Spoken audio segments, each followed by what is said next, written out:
Hello, good evening, welcome from Berlin. A warm welcome, I would say a very warm welcome here on this evening from Berlin. Welcome to the panel Empowering the Political Abundant, Addressing Inequalities in the 2020s. This will be our main focus for this evening for the next, I would say, like 75 minutes. This is the room we have to discuss a lot of interesting questions, a lot of interesting challenges. We will have a look at the 2020s, how they unfold in front of our eyes, bringing a lot of new questions to us. This is the COVID-19 pandemic, all the effects it had on the economy, also on the job market, affecting a lot of young people especially. And then we have like some old, well-known challenges that are not going away, which is the climate change and also the transformation process it brings to the coal economy, also to the automotive economy. We have a lot of side effects seen here. And also we have the process of digitalization that shapes the lives of people in a new way, in an unknown way. And so we have a set of new challenges that might not be easy for a lot of people, and we have to see, or we will see, how this affects people who already feel politically abundant.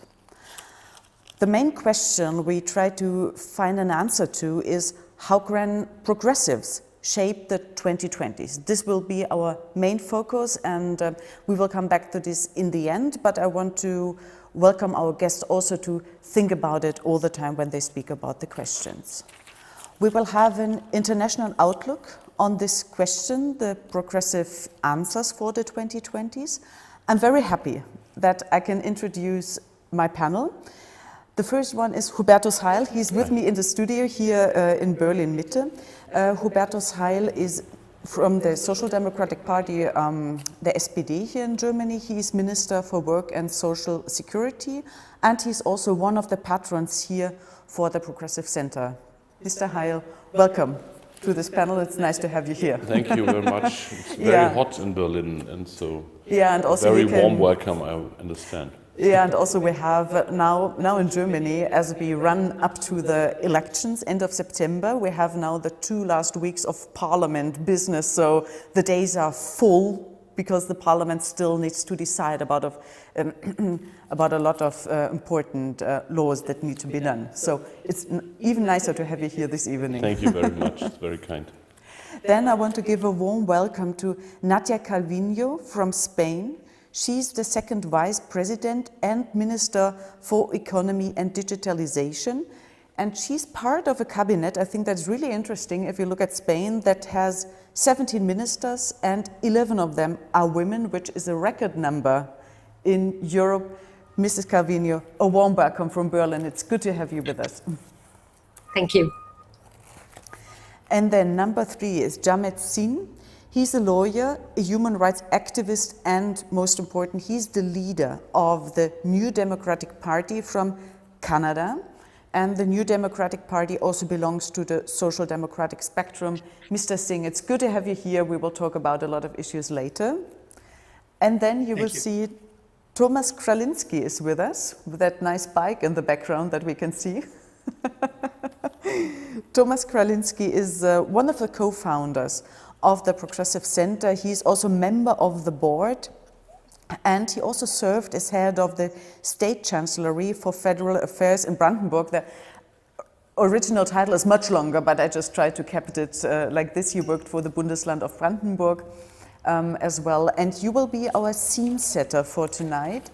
You will give us the first 5-6 minutes of an input to set the scene, also to describe the challenges of the transformation process, as you can give us a bit of an input from a new study that you are conducting right now that is trying to have a look at the effects of the transformation process due to climate change. Mr. Karlinski, nice to have you here, and well, we are ready to go for your input. Okay, let's start it. Thanks for being, to everybody for being on this call. Good morning, good day, good afternoon, good evening, wherever you are. I think we all share the notion that we are in a very decisive moment of history, at the crossroads in all of our societies, which has to do with the pandemic, but not just. I think the pandemic just highlighted some problems or accelerated some developments we already have or had. The moment, this decisive moment, I think has also to do with the internationalization, digitalization of all our lives and economies, with climate and energy challenges, with the changing demography, and all of this has to do also with what it does with our democratic systems or our democratic institutions. And in this context, if we are at the crossroads of our societies, it's good that we as progressive movements talk about the so-called politically abundant, because it's not only necessary, but not only to talk about middle class, the well-educated and so on and so forth, but also about the so-called political abandoned. Let me start with a little story. I myself come from East Germany.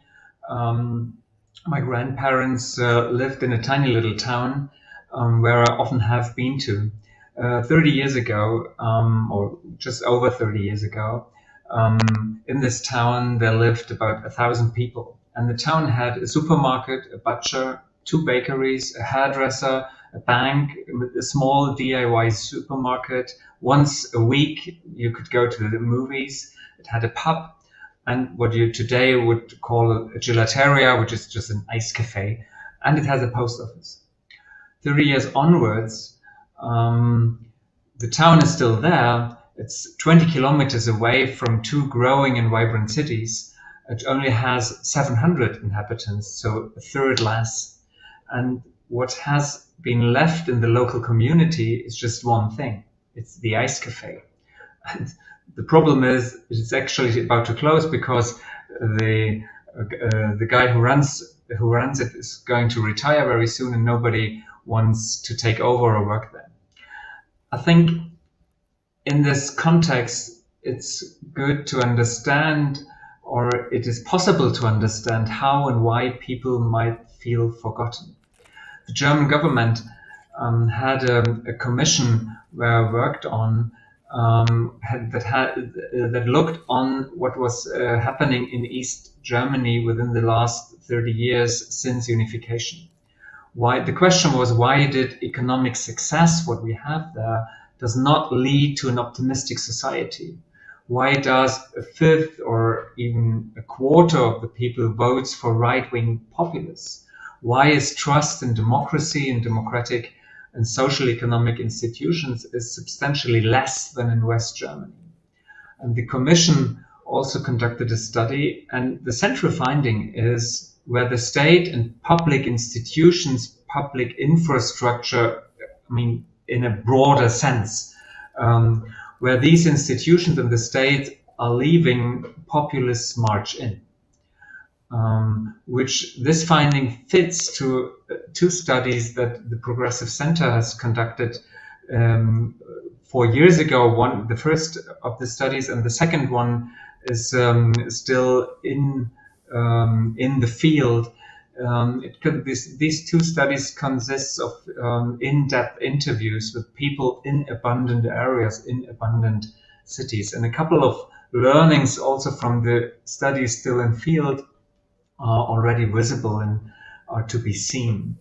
What we find in these interviews, people are very open and truly appreciate the chance to have a conversation about their life and their expectations, which is, I mean, it seems very obvious, but it's not for the people. And this has to do with the second finding, a huge lack of trust. People feel very distant from government. They talk about those people up there. people don't feel represented by democratic institutions. They miss the local presence of the democracy or the democratic institutions, and they miss their politicians. I mean, we have MPs in this call that probably all the time say, I'm in my constituency. But the problem is the people don't feel it. The third finding is the discrepancy between the biggest problems of the country, which they feel is like migration, the economy, the pandemic, and the personal challenges, which are different, because they care very much about their everyday life. They care about unfair wages, about pensions policy, general infrastructure, in particular in rural areas, demographic change, broadband availability. I'm not sure whether this is a specific German problem, justice in climate and environmental protection, and the fear that they are the losers when governments tackle climate change. They criticize media and politics for not reflecting what they would call their citizens' agenda, the agenda of normal people, which results in a sense of unfairness and disadvantage. And in the end is leading to the feeling that politics had withdrawn from certain social and geographical areas, and all of this leads to a strong sense of abandonment. And the question is what we do make of it. And I would say first is give people a say. Let us talk about the people and give them the opportunity to talk. Reduce inequality in social terms, but also in economic terms. And reduce inequality in terms of urban and rural areas, rebuild public infrastructure. And in doing all this, I think there is a chance of rebuilding trust in politics and democracy. Yeah, thank you to Thomas Kalinski. Thanks for your input. I've made a lot of notes, and I think this will give us a good chance to speak about it later and also to discuss your findings. When will the study be published? When can we read it like in full, the transformation study? In autumn this year. Autumn this year. So before I or would after say the October, election? something like October. Oh, so after the election. After the election, it's a vision statement for a new government. Yeah. Yeah, well, in Germany, everything now centers around the 26th of September when we have the general election. So everybody who works in politics or who is broadcasting about politics is really having this date in mind as very decisive. Okay, thanks, Thomas, a lot. And, well, yeah, good luck with your study. Thanks. So I want to come back to my guests and give you the chance to introduce yourself a bit and also for guests to get to know you a bit better. So I want to skip a bit the usual statements that you maybe prepared before. Hubertus Heil, I want to ask you two questions. How would you describe the current debate in Germany about inequality and also the feeling of feeling politically abandoned in Germany right now? What are the main points that we can see that shape the debate? And also, who are you? Well, I spoke about you now as the Minister for Work and Social Security, but why did you go into politics and what is like your dream? Why are you doing this like every day? Why do you come to work every day?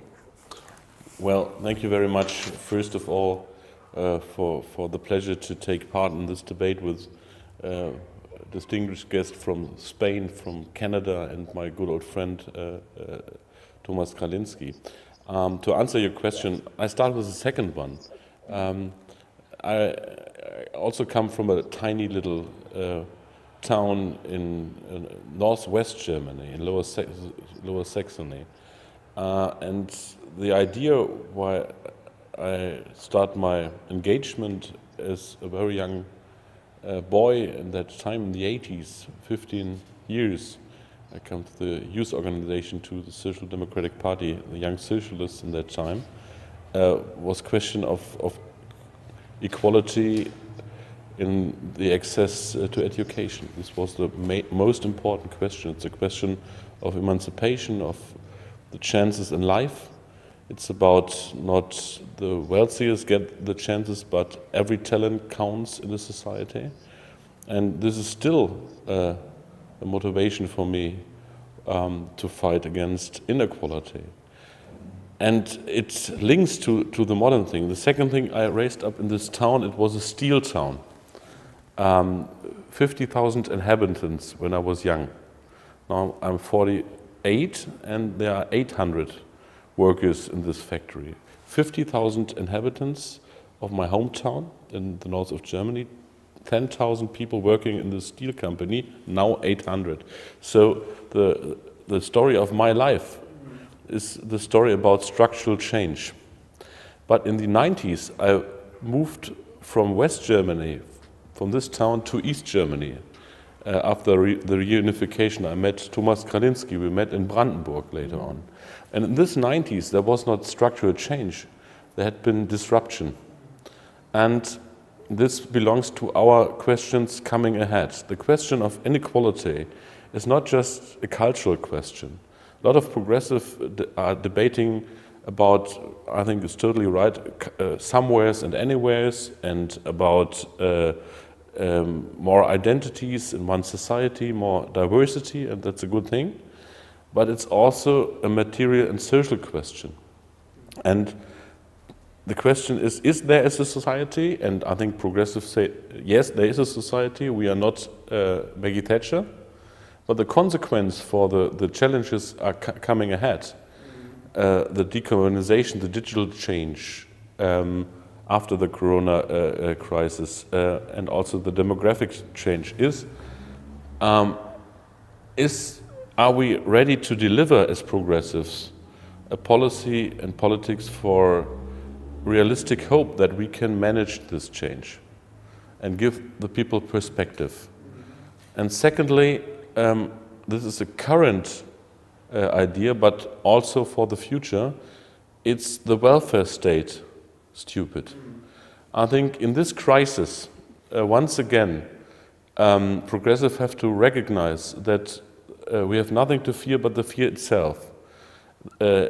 Social inequality and a society of fear is not good for the economy because we need inclusive growth. It's not good for the question of individual justice and cohesion of a society. It's also a danger for democracy, like Thomas Kralinski impressively told us. So our job is to find a way for a stronger welfare state.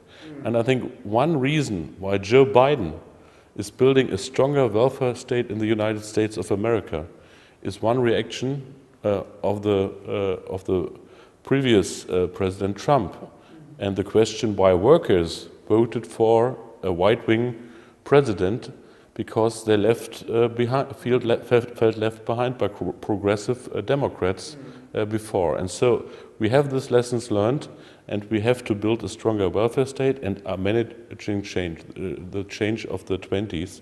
I think this is our mission.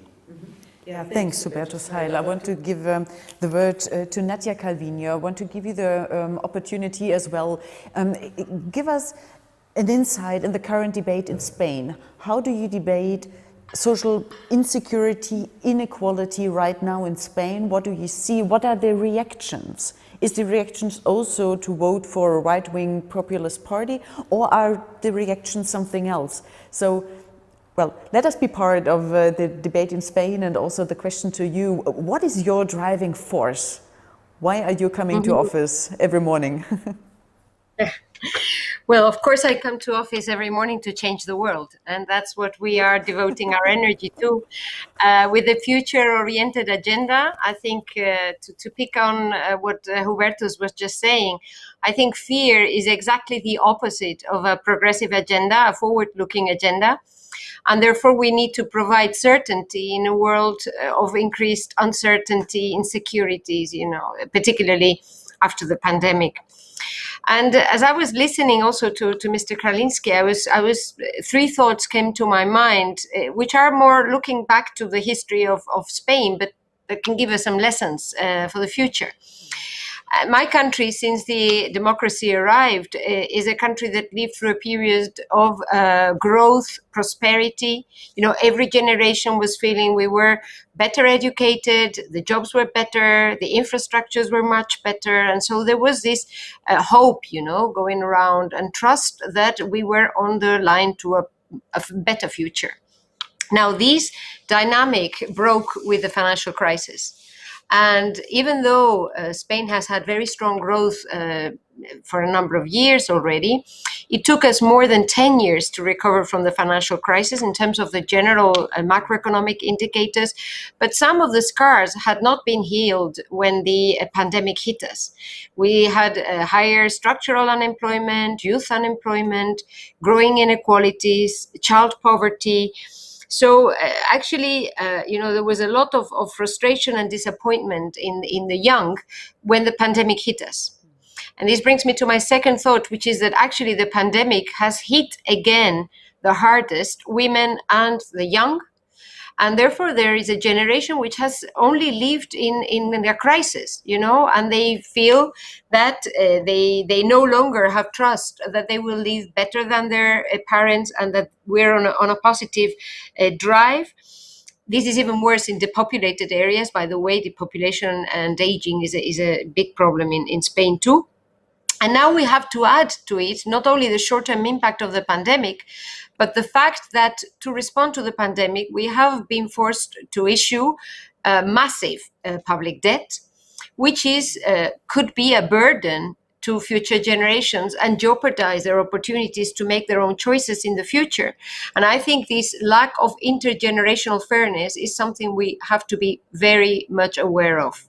And this brings me to my third and final point to respond to your question. Well, actually, this is a very hot debate in Spain right now. There are some parties that are proposing that in order to bring growth back, what we need is just to lower taxes, and that's basically the agenda. Whereas we, the progressives, I mean, we have an agenda which is based on the strong investment and reform program, the Spanish recovery plan, the European recovery plan, based on these 4 priorities: green, digital, social and territorial cohesion, and gender equality. And I think that it is imperative, and the key to bringing forward this agenda will be that we manage to land, to make this a reality, you know, go from very abstract and general concepts to the real life of citizens around us. And then they see that the exit to this crisis is very different to the exit to the previous financial crisis. That this time around, there was a European response and there was a national government's response that is clearly oriented towards the priorities for the future. And let me close with a more positive thought. I think this is a massive endeavor, a very difficult challenge. It's going to demand a lot of effort and coordination with the regional governments, with the whole of society, economic and social partners. But I feel that this time around, at least, we do have a plan. We have the financial means to make it real. And I think we do have a very strong determination to land it and to make it real. And therefore, and I close as I started, you know, to change the world for the better. Yeah, thanks a lot to Madrid. Thanks, Nadia Calvino. And now I want to introduce Jamit Singh, the leader of the New Democratic Party from Canada. Please explain a bit to us the debate in Canada.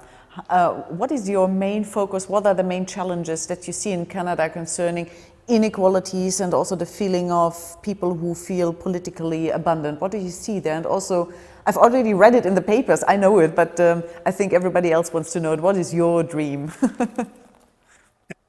For sure. I'll start with my dream.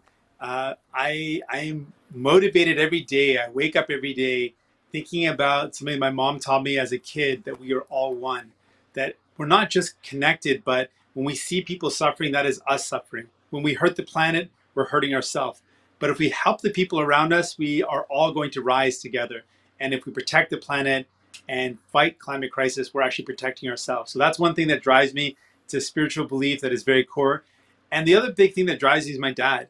When we were growing up, my dad had a lot of success. He was a professional, a psychiatrist, a medically trained doctor, but he also struggled with addiction. My family went through lots of great times, but then we also struggled with lots of financial difficulties. And the only reason my father was able to get better was when he was able to go to a publicly funded rehab center. He was dealing with a terrible addiction that meant he lost his job and was losing his health. And that publicly funded rehab center was what saved his life. And so I really believe in universal public programs, healthcare, things that it shouldn't matter how much money you earn, it shouldn't matter what your status in society is, but everyone should have access to good quality programs that lift each other up. So healthcare and education. And so that's what motivates me, that's what drives me. I always think about my dad and my mom. Those are my drivers. How do I build a better world so no one has to worry about how much money they have in their bank to get the healthcare they need? And the questions that people are asking in this pandemic and in the recovery is where do we go from here? And there is a lot of abandonment. People really feel, like Ms. Calvino was saying, that society or the economy has been rigged against them. Things were getting better and better each year, but now young people see massive student debt. They see it's impossible to find a home to buy. And they see the ultra rich in this pandemic came out of the pandemic richer than before. They increased their wealth. The 44 wealthiest billionaires in Canada increased their net wealth by $78 billion. So there is serious inequality and people are hurting. And so what we're trying to bring forward as a question is, well, who pays for the recovery and who pays for the cost of this pandemic? It should be the ultra rich who have benefited so much, who have been able to use tax loopholes and not pay their fair share. So that's one big question. A social safety net, like Mr. Heil was mentioning, having a better social safety net, one that works. He said it very bluntly, like, is our safety net stupid? Clearly it's not working. It's not worked because when the worst times happened, the safety net collapsed and we had to fight to bring in better supports for people. So previous governments have designed a system that has been rigged in favor of the ultra rich. We've seen erosion year over year of our social programs and our public infrastructure. So I believe the recovery, the way forward, is one that's focused on people, on workers, and for the people that feel disenfranchised, feel abandoned, similar to what previous speakers mentioned with the states. Donald Trump, a right-wing Republican, was able to gain the votes of people who are poor, who you would think would need progressives to help them, but they felt disenfranchised. We need to make sure when we speak, we connect with people's emotions, their struggles, their pains. I feel like progressive often have the best policies and the best logical argument, but we miss out on having an emotional connection to what people are actually going through. And so that's what I want to do, connect to what people's struggles are, the fact that people can't find housing, they want a good job, they want to build a good life for their kids, but they can't do that. So that's the vision, that's the debate going on right now. Where do we go from here? What's the recovery that we're going to build? And as progressives, it's really honored to share this stage with all of you and this great institute. We are going to bring forward a vision that is for people, for social programs, for universal programs where we can lift each other up so they all rise and we build a better future together.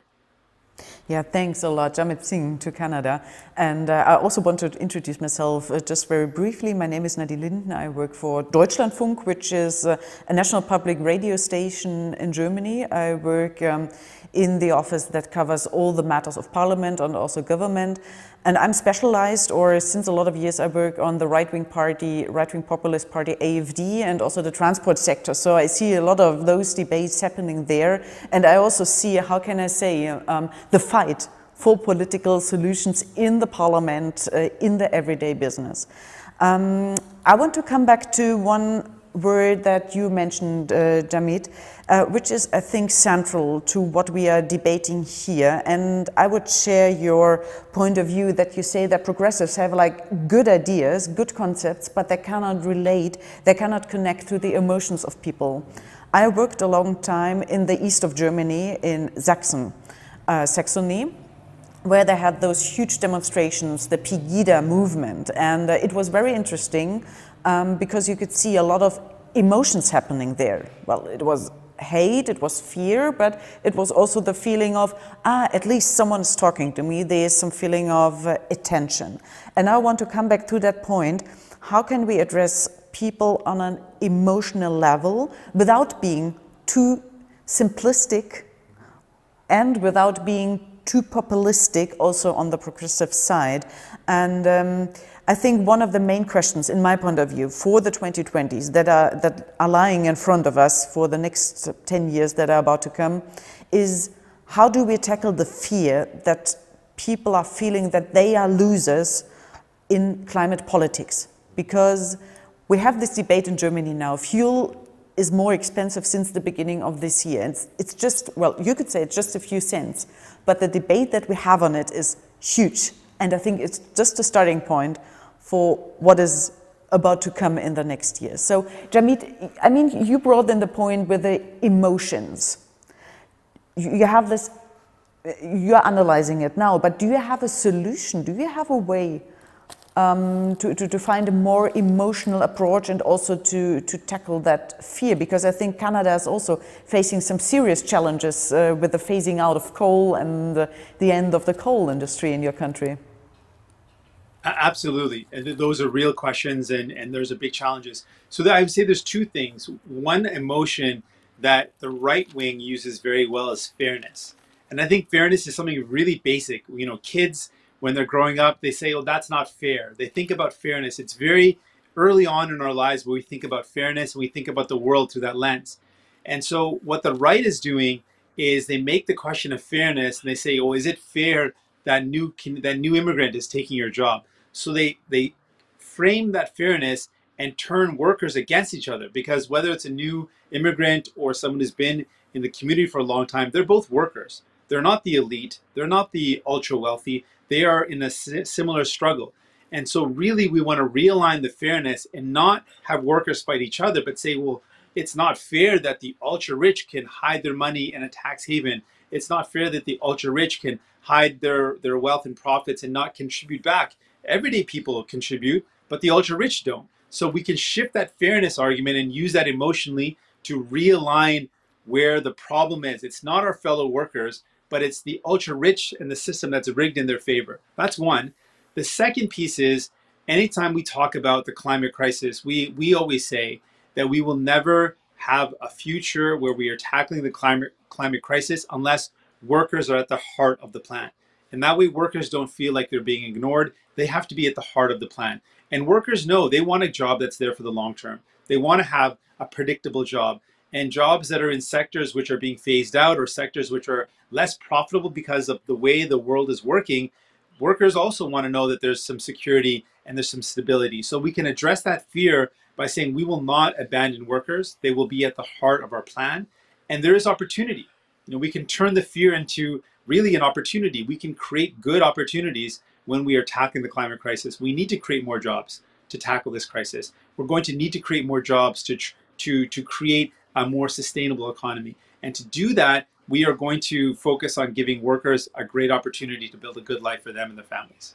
Yeah, but Jamit, let me ask you one question. Can you give an example for that opportunities? Because I think now you were describing the aim. But what is your instrument? How are you shaping the way to actually go there? Well, one example, a concrete example, is you mentioned we've got a lot of resources in Canada, and there's lots of instability in those resource sectors. But the workers that work in the same oil well, which may not have a job right now because of the instability in global markets, the fact that people are moving towards renewable energy, the same skills for those workers can go to abandoned oil wells that have been abandoned by companies that need to be fixed and remediated for environmental reasons. They can also be converted into geothermal energy. So those same skills for the oil well workers can be transferred into converting those oil wells into, first, environmentally safe, but secondly, create geothermal energy. And so there's ways to take the skills of those workers and say, we're not going to do a far future transition. We're saying tomorrow we can put you to work for good opportunities for long-term jobs. Okay, thank you. I want to also encourage all those who listen to us at home or in front of their laptops or iPads or whatever, just write us your questions, give us some inputs. There will be the possibility also for Q&As in the end, so feel welcome. Hubertus Haili, I think you wanted to reply to Jamit in the point of workers. Yes, I agree with a lot of things Jamid said and also Nadia, but in fact, first of all, progressive, this was your question, have to have compassion and respect. I think this is very important.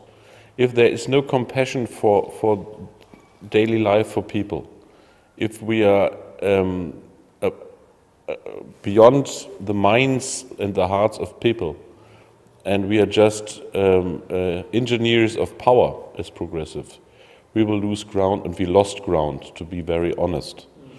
Secondly, we have to tell the people the truth. We can't protect them from change, but we have to organize security in times of change, and we also have to do both chances and protection in time of rapid change.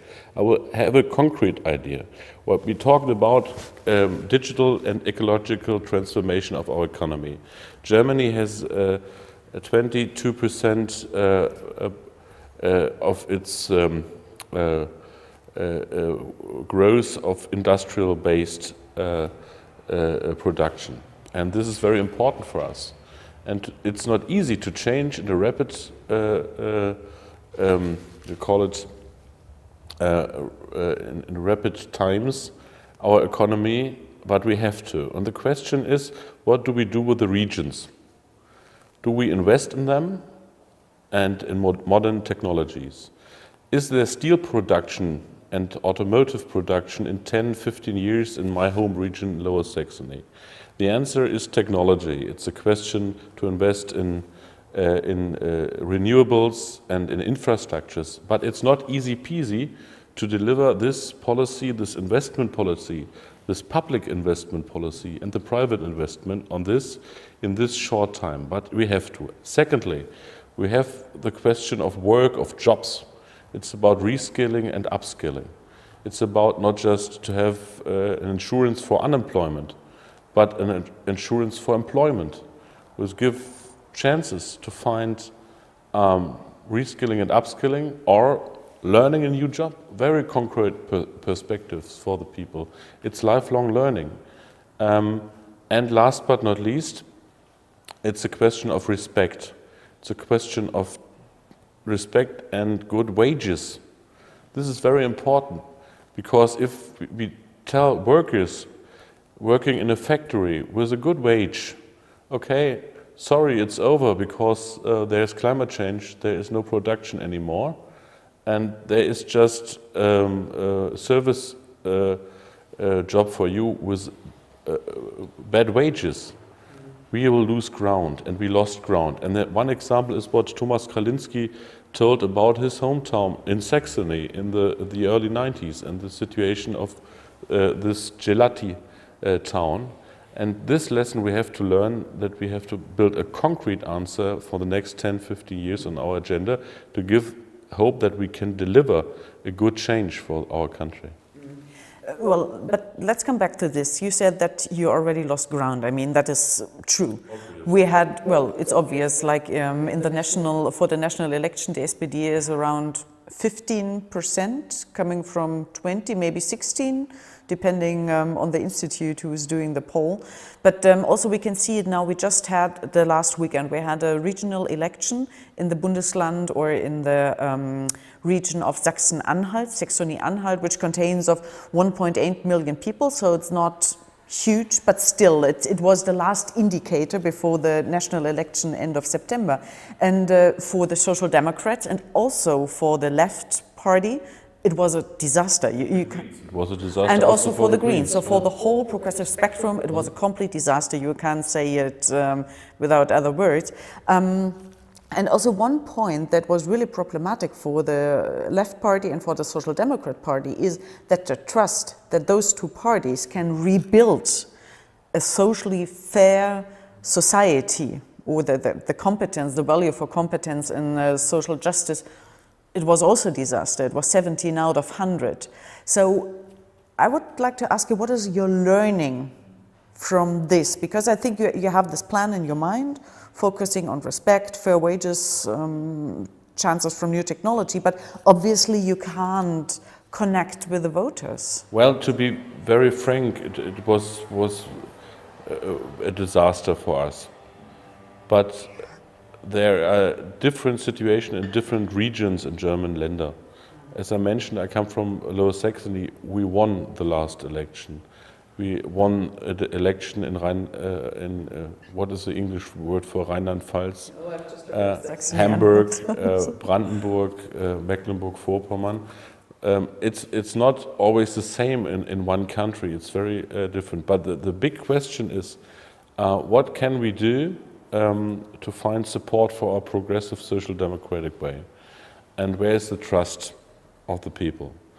Well, I think there is one positive thing in this crisis.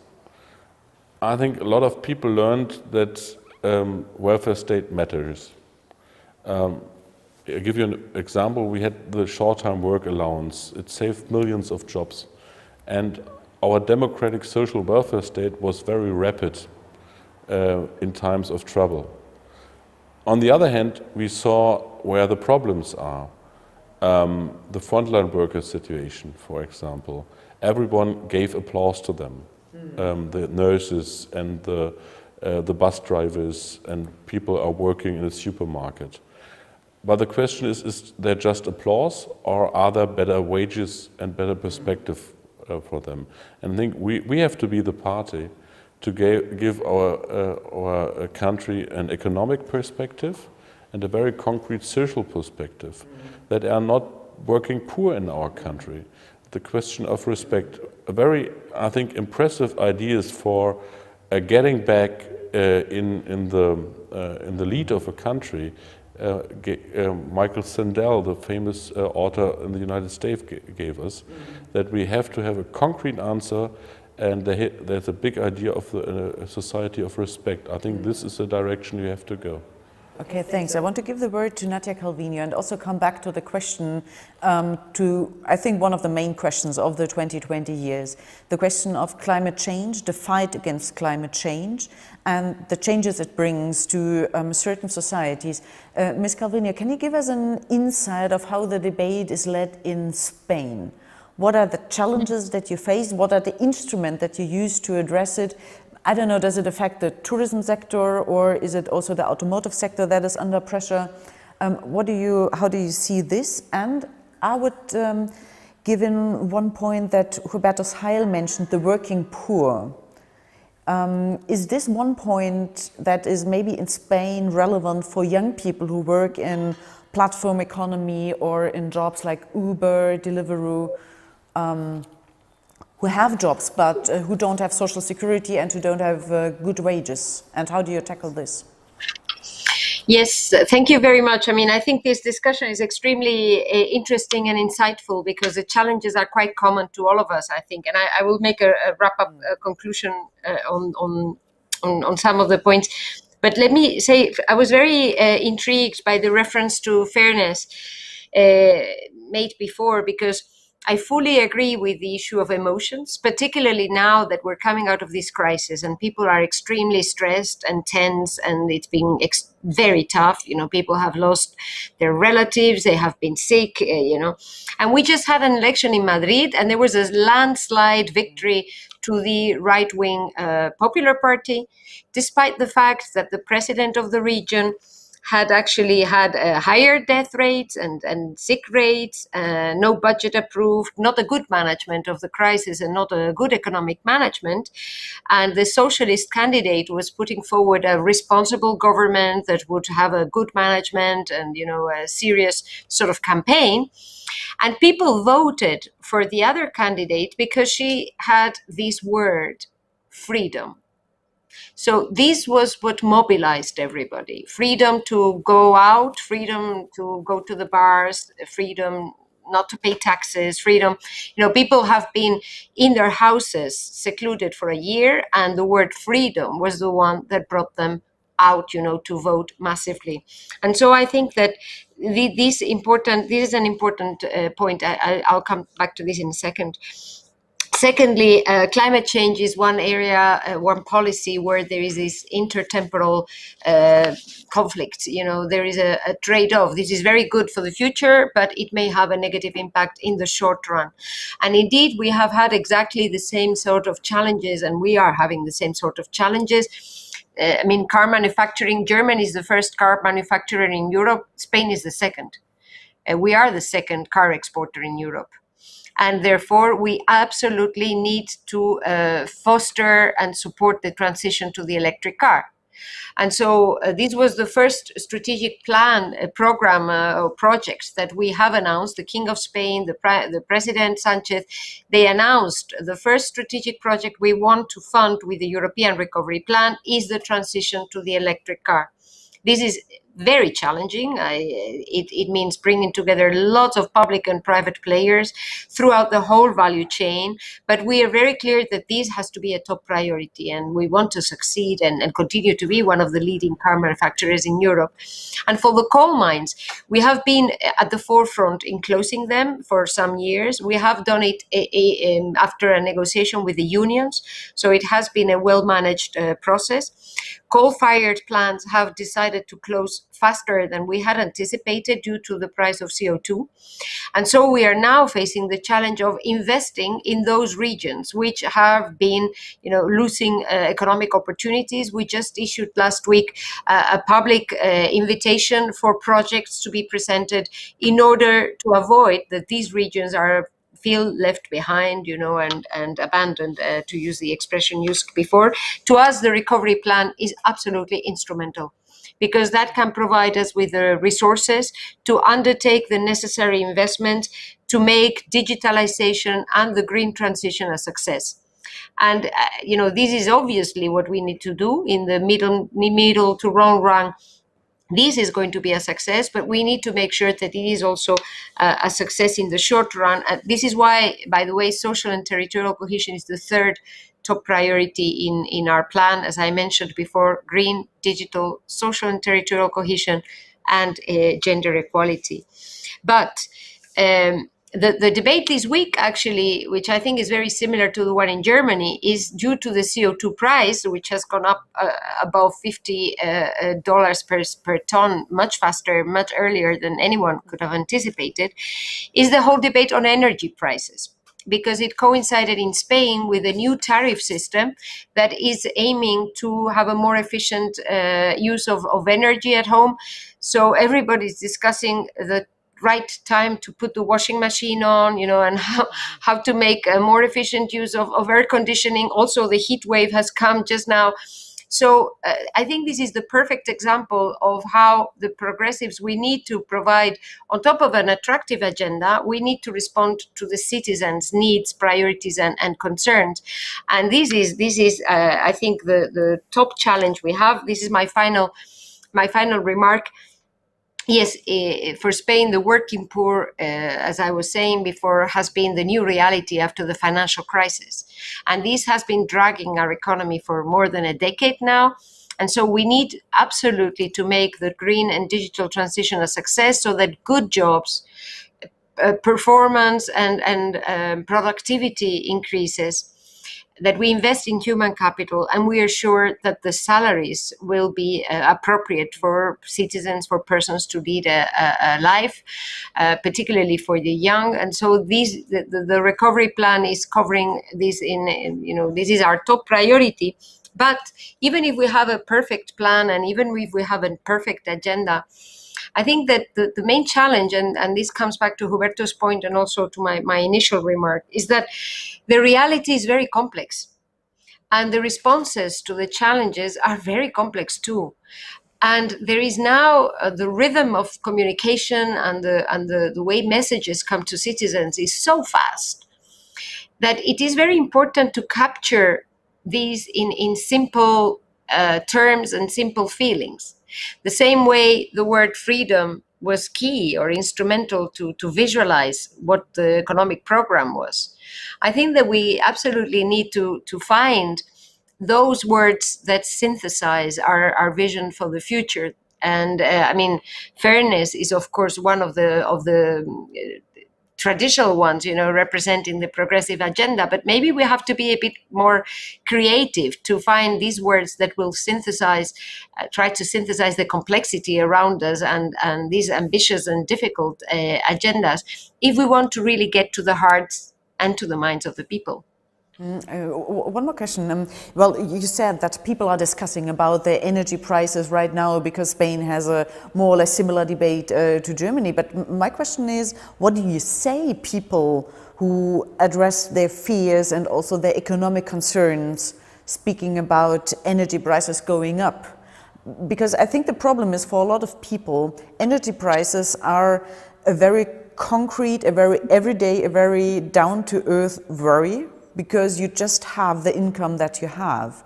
And the use or the welfare of the climate might be a very abstract aim that is not so easy to handle, and that might not be so, how can I say, might not be so popular. What is your answer, Ms. Calvino?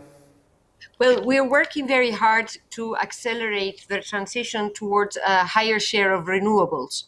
Actually, last year we saw a very, very low energy price with a very large share of our energy being produced through wind and solar. And so that gives, I think, a view that if we manage to accelerate the process, we can move to a lower cost of energy and a lower price of energy. The second thing that we are doing is sharing the burden. We have just published a consultation on how to reduce the windfall profits that were coming to some sources of generation due to the regulation of our energy markets, so that it is not only the taxpayer or the citizen that has to undertake the increase in the cost. I think that burden sharing is definitely something which is very important. This is very similar to what the Canadian colleague was saying about paying taxes, and bearing the burden of this increased cost of public services.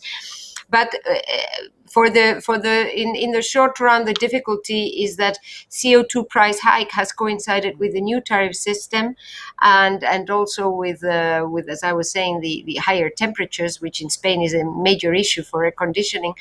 So, but we are actually undertaking a number of measures which are all going in the direction of reducing energy prices. And so I hope that these measures will have an impact soon, so that we sort of turn the tide or change this dynamic, and we can go back to the low prices that we were having until just some weeks ago. Thank you. Hubertus, before I bring you back to the discussion, I have one very short question to Jamit. We spoke about claims for progressives to tackle or to find a new narrative or a new claim for the 2020s. Now, Nadia Calvino suggested the word fairness. What would be your word for a new progressive narrative for the 2020s? Do you have something in mind already? Yeah, fairness is actually what we really are working on. Fairness. I really liked the comment by Mr. Heil around respect. We talk a lot about respect and dignity, the respect that people deserve, the dignity that workers deserve, fairness for workers, and how it's unfair that the ultra-rich are not paying their fair share. So fairness is really one of the biggest ones that we're working on. It's an emotional connection. Justice as well, but it's a little bit loftier. It doesn't really hit people where they are in a concrete way. So fairness is one. And building a good life. We want people to be able to build a good life for themselves and their family. So those are some of the themes that we want to touch on, really speaking to people where they are and the struggles that they're going through. Okay, yeah, great. Thanks, Jamit. So we have the word respect, we have the word fairness as suggestions. Hubertus Heil, I want to give one question to you that comes from the chat, and I think it's really interesting because it focuses a bit more on the demographic situation. And it's Matthias Pfisterer. He wants to know whether there isn't a problem or the opportunity that we lose young people in the discussion about the welfare state. You said, it's a welfare state, stupid, because we pay a lot of pensions to people who are already old, to people who are middle-aged, who already have their share. And I think he wants to express his fear that the young generation will be faced with a world of climate challenges, but also of pension challenges, because the pension funds are empty. The demographic situation is as it is. There are young people lacking. What is your questions to that, so that we don't, how can I say, ignore the fears of people who are 17, 18, 20, maybe just started to work? And also, Jamit, I've read in the papers that you also spoke a lot, or that you thought about, a lot about migration and fairness, how you can frame it. So maybe we can combine these 2 points. Okay, it belong together, to be very clear. The transition of the labor market, Nadia mentioned the question how we invest in technologies, in the future of work, in the regions in transition times, in the digital and green transition, is the most important question for the stability of the social welfare systems. It's not this easy talking about our pension systems. We can't found them in the future because of the older one. And there is a demographic challenge in Germany. And the challenge is, in the times of 2025 until 2040, the baby boomers will get in the pension system. But if there is a chance to have younger people in the labor market with fair wages, it's the best we can do for the stability of the pension systems. The answer is not to privatize our pension system, but to strengthen it with more people paying into the system, with good wages, with a higher employment rate by men and women, with working conditions which allow to work longer, with reskilling and upskilling. I think in the debate about the solidarity and the justice between the generations, we have to be very frank that people who are talking about raising the age for pensionists, this is the current debate from a more liberal, neoliberal side in Germany, is not a threat for the older ones. It's a threat for the younger ones, because they are talking about the younger people. If you start in a job with 17 and you have to work 51 years, it's a problem for them. And so I think it's a big challenge, a demographic challenge, but we can answer them in the times between 2025 and 2024 if there are a lot of people in jobs. And I'll give you an optimistic example why this is my opinion. 10 years ago, there was a very negative perspective for the German labor market. They talked about 36 million employers in Germany. Now we are 40 million, and this makes a big difference for the social security systems we have in Germany. So we not just have to talk about reforms in the pension systems, but we have to talk about taking part in the labor market for the younger ones and for the middle-aged, to have a stable pension system. This is one answer, and it's a very big question for a lot of people. Pension is not for pensionists, but if you see the polls and asking younger people, they are worrying if there is a pension system for them. And we have to give them a perspective also, especially the self-employed people who are not really secured in our system for life risk. This is one Corona example. We had the self-employed people in Germany talking about the health insurance. There was no short-term work scheme, the German Kurzarbeit for them, because they are not in the system, and also the question of their security when they are older. These are, I think, alternatives to the policy which neoliberals are promising, namely cutting the welfare state. Jamit, how do you see that question of also the generational justice? We had that one question from the chat from a young person who was asking, well, how do you address the fears of young people of more or less losing their pensions and not having a future in the pension system? And how can we shape also a fair debate on migration? What would you share with us from Canada in that point? Oh, I think we can't hear. I think you're still on mute. Yes, sorry. There was some background noise I didn't want. So young people are afraid, and as was previously mentioned by Ms. Calvino, it's because for the first time ever, young people are looking at less prosperity, less quality of life than their previous generation, than their parents. This is one of the first times this is happening in Canada. I know it's happening in Europe. So young people are afraid. So one of the things we have to point out is that the reason they're afraid is, first of all, it's real. They have a genuine fear because things are getting worse for them. It's higher debt, harder to purchase a home, harder to find a job. The job you get may not be a long-lasting, stable job like it was for our parents' generation. So there's a lot of legitimate fears. I think one, we've got to acknowledge that and hear people out. The second thing is, a lot of that is because of a system that is rigged that way. It is rigged that some of our most important workers that we cheered them in Canada as well. The frontline workers at grocery stores, our bus drivers, our transit workers, the people on the front lines, we cheered them, but they still get paid some of the lowest wages, especially the service workers at the grocery stores. So we need to make sure that workers have a bright future with good salaries, that young people have good salaries and good wages.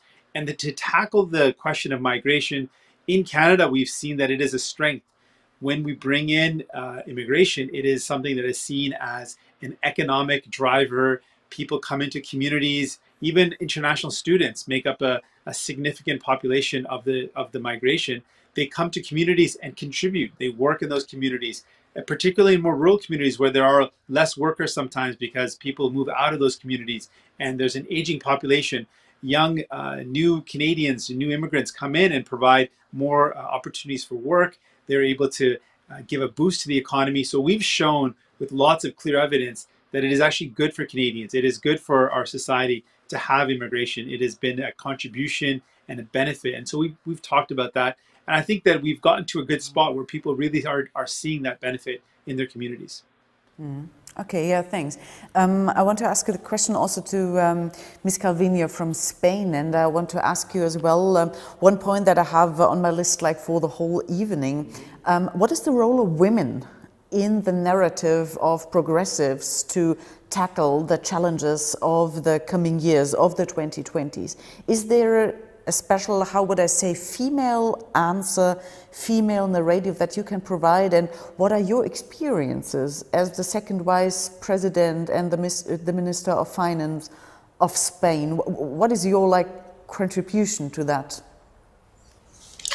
Well, thank you very much. I really appreciate that question because indeed Spain is a country, we have 4 vice presidents and we're all women. So when President Sanchez is surrounded by us, I think the picture is quite impressive, actually. And I think this is a very strong symbol of the long road that we have traveled since democracy came to Spain. And women's participation in the labor market, in the political life, in leadership in companies, etc., has been one of the drivers for change in Spain for the last 40 years. And I am convinced that this is also going to be one of the drivers for change going forward. And that is why gender equality is the 4th axis of our recovery plan.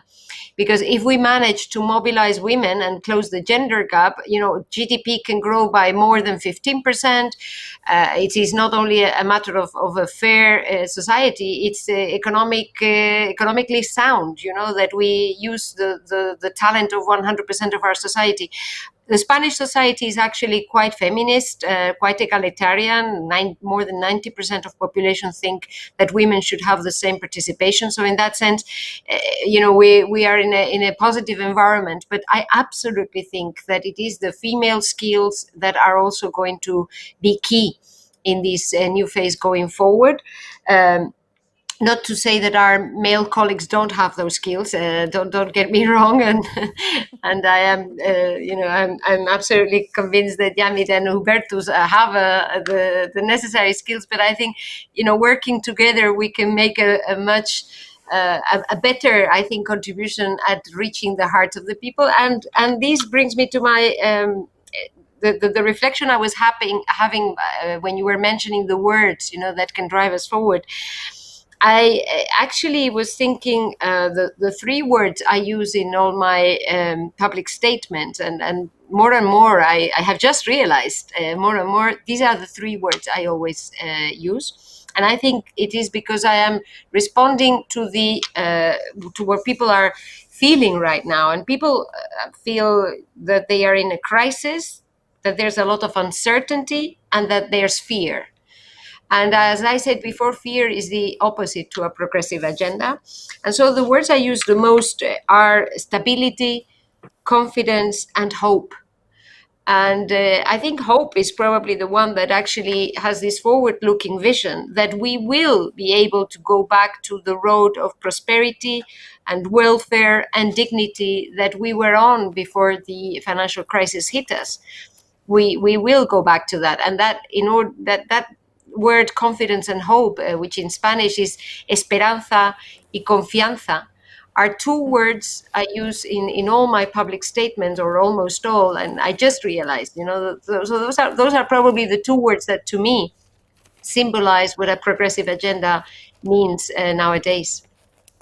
Okay, thanks. I want to, well, I had a look at the watch, and I think we are almost at the end of our panel, but I want to come back to the central question, or to the main question that we were focusing on right now, is how can progressives shape the 2020s? This was like our starting point, it was the angle that we were talking about. Now, from what you've heard, what would you tell all those people who listen to us right now, who work, well, who maybe are young, who work in parties, who work in NGOs, or who work in other jobs, maybe who work in the industry, wherever?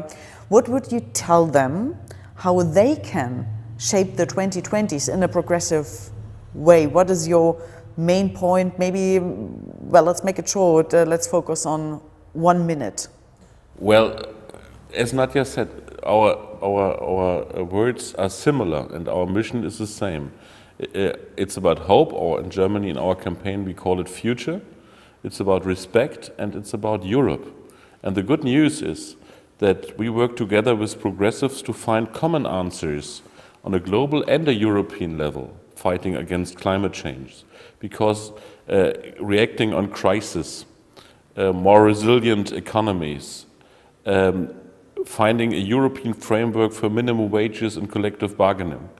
Our Spanish and German comrades, we are aligned on that question. And this is a different, after the crisis 10 years ago. It was a neoliberal answer, it was austerity. This is a future by investment. And I think this is a path we have to go in the 20s. Last but not least, to give our society chances and protection through this time of rapid change. This is a mission, and it's also the mission to build social progress out of technical innovation. I think this is the path we have to go. Great. Thanks. Jamid, what is your message to young people who want to shape the 2020s in a progressive way? Well, I think young people have incredible power. I was first elected because of an incredible team of volunteers. I was 32 when I first was elected. My entire team was younger than that, and my volunteer base were under 18. They couldn't even vote, but they were so mobilized. They were able to make this big change. And for the first time, a social democrat was able to win in a region that had never voted social democrat. So I believe in the power of young people. I would say the past number of years have been about a focus on industry, hoping that helps workers and people, a focus on corporate and corporations that continued to gain wealth, hoping that that would help workers and people. And now I think the 2020s has to be a time where we actually go directly to people. We focus on people and workers, and we build an economy around them instead of the other way around. Build it around an industry, hoping that it helps the worker, or build it around the corporation, hoping it helps the worker. Those models have failed. We've got to build a future around young people, around workers, around people. And then that type of economy will actually be good for the planet and will be good for all of us. Yeah, thanks. Nadia, what is your message? Yes, my message is that the exit to this crisis will be very different to the previous one. It will be faster. It will lead to significant change in our economic, in the way we grow and the world we are building. And the recovery plans that we're going to be putting in place are future oriented and trying to provide more opportunities precisely to the young generations. And let me say a final word just to pay tribute to Olaf Scholz, because I absolutely think that without him being the leader in the financial ministry in Germany, we wouldn't have been able to craft this exit to the crisis, this very different exit to the crisis as compared to the previous one. He has been instrumental to lead the response since last spring, to shape the recovery plans, and to make sure that we have a progressive agenda that can give hope and confidence to citizens throughout the EU. Yeah.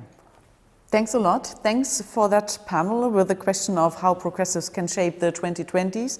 The years to come, we will see, I think we will have a lot of debates around justice, around climate change, around the whole point of climate politics. I want to say thank you a lot to Huberto Sayel, Nadia Calvino and Jamet Singh, and I want to also say thank you to the whole team of the Progressive Center for making it possible, the whole meeting and the whole panel. And I hope that you had a great day today with the other panels and that you will have a very interesting day also tomorrow. So thanks from here, thanks from Berlin, and bye-bye. Thank you very much for the moderator. Thank you all. Bye. And next year physically without digital.